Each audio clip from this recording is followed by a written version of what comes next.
Magandang umaga mga igan. Ako naman Arnold Glavio kasama sina Rhea Santos at Ivan Mayrina. At narito na ang mga unang balita. Sa gitna ng mga kasiyahan sa pagsalubog sa bagong taon, nagdadalamhati naman ang pamilya ng isang sanggol sa Ilocos Sur. Namatay ang sanggol matapos tamaan ng ligaw na bala sa ulo habang natutulog sa loob ng kanilang bahay. Karamihan din sa iba pang biktima ng ligaw na bala, mga bata. Narito ang report ni Bob Gonzales.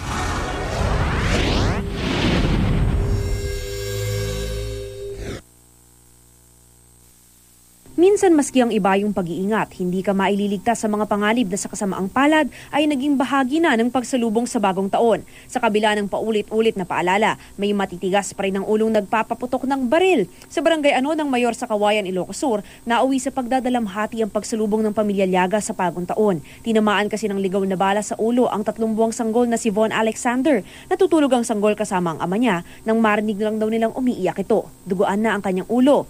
Isinugod pa siya sa ospital ngunit idineklara ng patay. Base sa investigasyon, sa bumunga ng kanilang kwarto tumama ang bala at dumiretso sa batang natutulog. Hindi pa natutukoy kung sino ang sospek.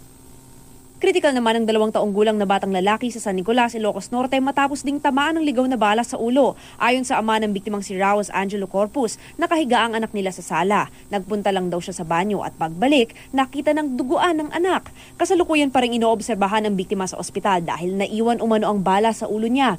Isang butas ang nakita sa yerong bubong ng kanilang bahay, katapat ng hinihigaan ng bata ng tamaan nito. Inaalam pa kung saan nanggaling ang ligaw na bala. Dahil din sa ligaw na bala, kaya di maigalaw ng 14-year-old na si Willie Palakpak ng Bantay, Ilocos Sur ang kaliwa niyang kamay. Nagpapagaling na siya ngayon sa ospital. Sa Calamba, Laguna, isang lalaki rin ang tinamaan ng stray bullet sa kaliwang balikat. Kwento ng biktimang si Ricky Tagum. Naglalakad lang siya nang may makasalubong siya at sinabing may dugo siya sa balikat.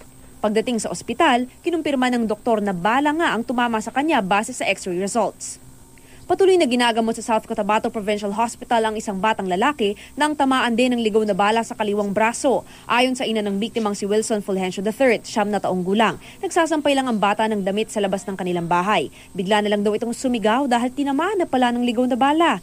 Napuruhan daw pati buto ng biktima kaya kailangan niyang sumailalim sa operasyon. Sa pinakahuling tala ng PNP, 22 na ang nabiktima ng ligaw na bala mula noong December 16 hanggang January 1. Karamihan sa mga biktima taga Metro Manila, 6 naman sa kanila ang menor de edad. Para sa unang balita, Mav Gonzales reporting.